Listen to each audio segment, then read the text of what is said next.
नमस्कार, मैं हूं कुमार अनिल। एक बहुत अच्छी खबर लेके मैं आपके सामने हूं। अच्छी खबर ये है कि बिहार के एक सांसद ने ऐसा काम किया है जिससे आपको गर्व महसूस होगा और चारों तरफ भ्रष्टाचार की जो आंधी आई हुई है, दलदल है, एकदम लोग बिकने को तैयार हैं, बैठे हुए हैं, पाला बदल रहे हैं, चुनाव के एक दिन पहले लोग पार्टी बदल ले रहे हैं, सरकार बदल जा रही है, दल बदल कर रहे हैं, करोड़ों का इधर से उधर हो रहा है। उस स्थिति में बिहार के एक सांसद ने एक ऐसा काम किया है जिससे आपको गर्व महसूस होगा। पूरे देश के आम लोगों को बहुत अच्छा लगेगा। उन लोगों को जरूर खराब लगेगा जो चाहते हैं कि भ्रष्टाचार बढ़े। हुआ ये कि बिहार में एक आरा है, लोकसभा क्षेत्र है, वहां के सांसद हैं सुदामा प्रसाद। वो सीपीआई एमएल भाकपा माले लिबरेशन के सदस्य हैं। तो वो रेलवे की कमेटी जो लोकसभा की है उसके सदस्य हैं, उसके भी हैं। और उस कमेटी का एक स्टडी टूर था हाल में। वो 31 अक्टूबर से 7 नवंबर तक वो टूर था। और इस दौरान, टूर के दौरान, उन लोगों का भव्य स्वागत किया गया। एकदम पूरा आलीशान ढंग से उनको 5 स्टार होटलों में ठहराया गया, लाल कालीन बिछाई गई और उसके बाद में उनको सोने और चांदी का सिक्का दिया गया। इस सिक्के को लौटा दिया सुदामा प्रसाद ने, और लौटाने के साथ जो बात कही है वो बहुत महत्वपूर्ण है। तो ये सोने का चांदी और सोने का सिक्का किसने दिया? ये दिया रेलवे की कमिटियां हैं, दो रेलवे से जुड़ी हैं। एक है राइट्स, तो उसका फुल फॉर्म है rail India technical and economic services, इसने, और आरवीएनएल रेल विकास निगम लिमिटेड। तो इन दोनों की तरफ से दिया गया सोने और चांदी का सिक्का। इसके बाद में सुदामा प्रसाद ने एक पत्र लिखा, जो रेलवे की कमेटी है, स्टैंडिंग कमेटी, उसके चेयरमैन सीएम रमेश उनका नाम है, उनको एक पत्र लिखा। और पत्र में उन्होंने लिखा है कि ये जो आमतौर से गिफ्ट के तौर पर, उपहार के तौर पर शॉल दिया जाता है, कुछ पेंटिंग दी जाती है, तो ये ठीक है, ये चलता है। लेकिन सोने और चांदी का सिक्का देना ये बहुत आपत्तिजनक है। उन्होंने पत्र में लिखा कि ये अनइथिकल है, ये आपत्तिजनक है और मैं इसे लौटा रहा हूं। और इसके साथ ही उन्होंने 2-3 बातें और उठाई। कहा कि ये पैसा, आखिर सोने चांदी का जो सिक्का दिया जा रहा है, तो ये किसका पैसा है?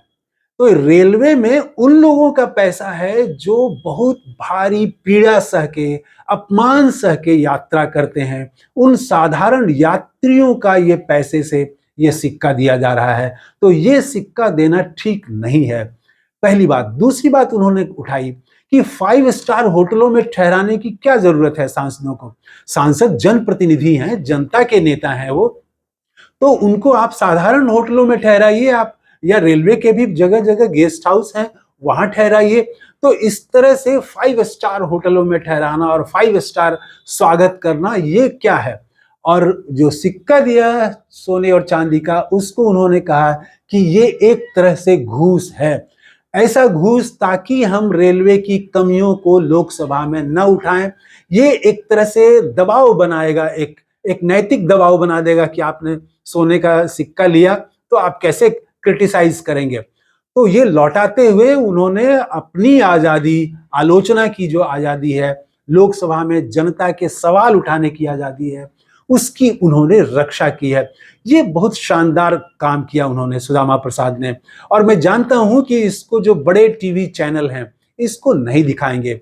ये अखबारों की संडे की स्पेशल स्टोरी भी नहीं बनने वाली है कि इस तरह से देखिए कैसे एक सांसद ने एक बड़ा काम किया, ये उदाहरण पेश कर दिया। और जो लोग भी बात करते हैं नैतिकता की, चाल चरित्र की बात करते हैं, उन दलों को भी, उन संगठनों को भी आईना दिखा दिया। तो वामपंथी संगठन जो हैं वो पहले भी ऐसा करते रहे हैं। वो अपनी सादगी के लिए, ईमानदारी के लिए जाने जाते हैं। किसी पर भ्रष्टाचार का आरोप नहीं लगा। तो वो उसी परंपरा को सुदामा प्रसाद ने आगे बढ़ाया है। मुझे याद है 1989-90 की शायद बात होगी, उस समय आरा से ही सांसद चुने गए थे रामेश्वर प्रसाद।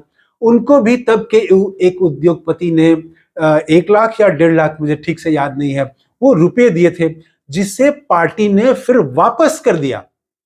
वापस कर दिया और ये उस समय के अखबारों में भी ये बात आई थी।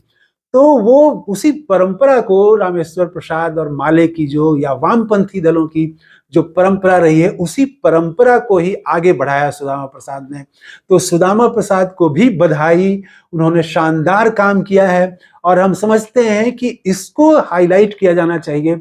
इस खबर की चर्चा आप अपने मित्रों से करें, बात करें, और जो लोग भी भ्रष्टाचार को आम बताना चाह रहे हैं कि भ्रष्टाचार कहाँ नहीं है, अमेरिका में है, वहां है, यहाँ है, अडानी ने किया तो क्या किया, सब कुछ कुछ दिन में शांत हो जाएगा, ऐसे ही चलता रहता है। तो ये चलता रहता है, चलता रहेगा, इस पर इन्होंने चोट किया है और कभी भी देश की जनता इसको भ्रष्ट आचरण को बर्दाश्त नहीं करती है। वो अपने सांसदों से वो अच्छा वो अपना नेता मानती है और उनसे ऐसा ही व्यवहार चाहती है, ऐसा ही उनका काम देखना चाहती है जो सुदामा प्रसाद ने किया। तो मैं समझता हूं कि न सिर्फ आरा के लोगों को बहुत अच्छा लगा होगा, बिहार के लोगों को अच्छा लगेगा, बल्कि देश के भी जो आम लोग हैं उनको भी ये एक सुकून देने वाली खबर है। तो इसलिए इसकी चर्चा आप अपने मित्रों से जरूर करें। इस वीडियो में इतना ही। कैसा लगा? सुदामा प्रसाद की ये भूमिका कैसी है, उन्होंने ये जो कार्य किया ये कितना शानदार है, इस पर कमेंट जरूर करिएगा, बताइएगा अपनी राय। थैंक यू, धन्यवाद, जय हिंद।